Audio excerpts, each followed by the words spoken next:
I'm Heather Filkins here with Jones Lang LaSalle's Tom Kirschbaum from our Development and Asset Services Group. Tom, talk to me a little bit about land sales. They really took a turn for the worse when the economy tanked. How are they doing now?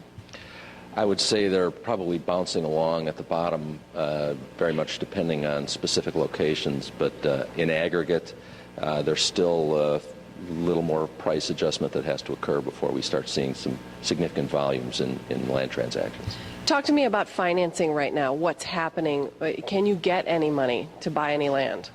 If you can, please let me know. No, you can get some financing, but it really depends on the sponsor's quality, their track record, and again, the uniqueness of the specific project that they're trying to get funded. Very few people are buying land as a land banking strategy. Land bankers are going to be all cash buyers, but if somebody's got a project that has an anchor that makes it financially viable, then they'll be able to get acquisition debt. What about notes that are currently on pieces of land right now? How are the banks dealing with those? I know that many are coming due in the next year or two. Are they trying to get them off their books? Are they trying to sell them? What are they trying to do?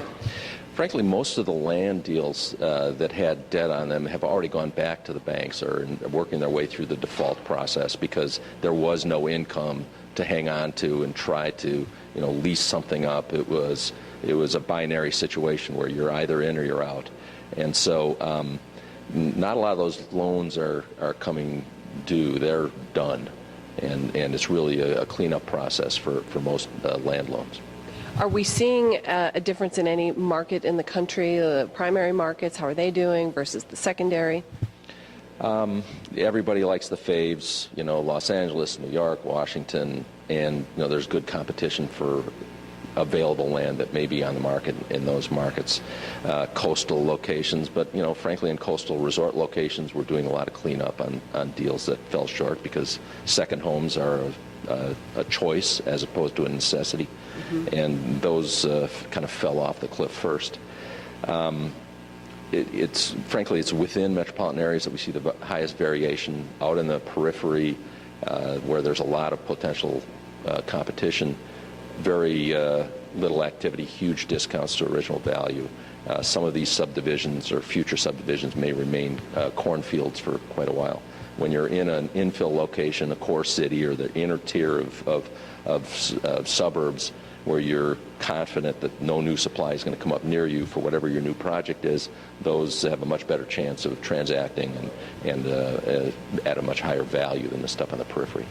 So if I'm a high net worth investor and I have plenty of cash, is now a good time to get in? It's always with qualifications. Yes, there's great opportunities to get things at significant discounts, but you still have to be cognizant of what you intend to do and when is that asset class going to recover, and price in that carry cost, property taxes, or if you have to go through a new entitlement process to do your development scheme that may not be the one that was originally entitled. That can be expensive, and if you time it wrong, it can eat you up. But if you time it right?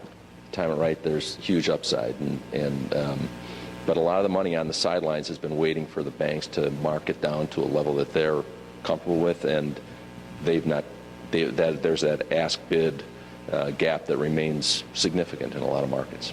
All right, so what should we look for in the year ahead? If job growth continues, I'm reasonably optimistic.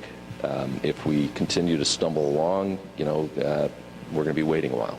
All right, thank you so much, Tom Kirschbaum. My pleasure.